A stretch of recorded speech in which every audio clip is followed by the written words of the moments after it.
یکون احساس، ایموسیا نسترین تاب اداره شونده است یا نه؟ ما خلاصه کردیم که احساس اداره کردن میشه. احساسات دو نمودن، احساسات منفی، احساسات مثبت. احساسات منفی در چی داخل میشه؟ قهر و غضب و ترس و هراس و رنجش و هاکذا. در همین رشکی بین آدم ها مثلا زن و مرد نظر میشه، رشک هم احساس منفی حساب میشه. سبکش مثلا خوبه، اما که حد زیاد شد که زندگی رو ویران کرد و خودش رو کسلی کرد، این سبب چیست؟ سبب بیماریش میشه. و احساسای مثبت، احساسای مثبت این چیست؟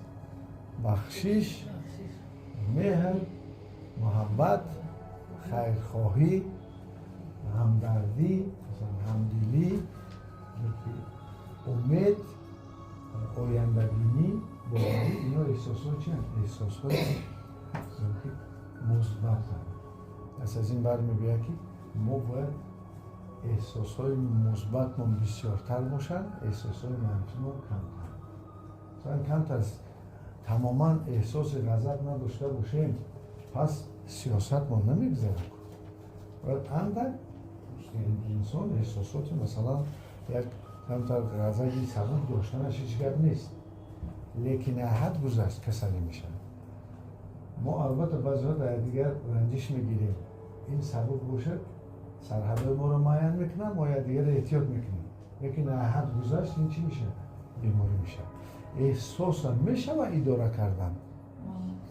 ما خلاصه کردیم که احساس امروز اداره کردن میشین است و ما اگجا میدونیم که طبیعت انسان، احساس انسان از چی سرچشمه میگیره. یکیش گفتیم سرچشمهش اون طبیعت حیوانی ما و شماست که در موچله که مثلا حیوان سالانه که توجه میدونن در درون هر یک انسان هست. این ما نیمکره راست انسان است و ما گفتیم که احساس پیدا میشه از فکر و ما دین برنامه فکر گفتیم که فکر خیلی ما اداره کنیم. اگر فکر ما اداره میکردیم پس احساسای ما هم چی؟ اداره شدن ممکن است و مخصوص ما برنامه داریم چی خیلی احساس رو اداره کنیم. کسانی مثلا خوریشان باشد مشخص کرد ما در این مثلا موضوع داریم گرم میزنیم. اگر ما احساس اداره کردیم یعنی احد که نگذشت، ما بدن خود احتیاط میکنیم، چرا که احساس در بدن ما گرمانهای خودمان، داروهای خودمان حاصل میکنه.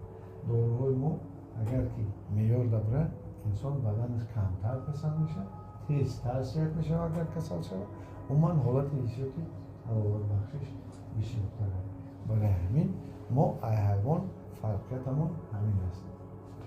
تا نگیری چوبی تر فرمان نگیرد با اخر زشتگاه ما میگفتن معنی اینکه حیوان دائم با سختی اداره میکنن. روی حیوان با گپ نمیفهمه، آدم با گپ میفهمه که احساس اداره کردن نکار. اگر آدم هم حیوانی زیاد باشه باید سختگیری میکنن. بعضی راهبرا، بعضی پدر و مادر، بعضی کسایی که سختگیری میکنن زیر اساس یک سببش همینه. این برای که بسیار وقت برای آدم ها صفتهای انسانیشان پیدا است. از همین حساب شما بدانید که امروز احساستون میتوانید اداره کنید اگر فکرهای خود را نظاره کنید و فکرهای لازمی را برای خودتان بکنید. و مشقای روانی ما هم امکان میتونه که ما احساسات خودمان را بشناسیم، کمبودی ما بشناسیم و وایه رو چکار کنیم؟ برطرف کنیم، اداره کنیم. بیشتر در ما بخشش باشد، مهر و محبت باشد، خیرخواهی باشد، آینده بینی باشد، امید باشد و ما باوری کنیم به یکدیگر. از چیزی که بسیار آدم‌ها گم کردن آنها که از یکدیگر بسیار خواتیر میشن، حتی که همکاری کنن، زندگی هم کنن، یکدیگر را باوری نمیکنن. یک جزوه یعنی باوری به خداوند، این البته باوری به آدم‌ها هم هستن، باوری به آینده هم هستن، باوری به علم هم هستن. برای همین کوشش کنید که امروز احساسات خودتان را به دست گیرید، مشق روانی را با سر میکنید.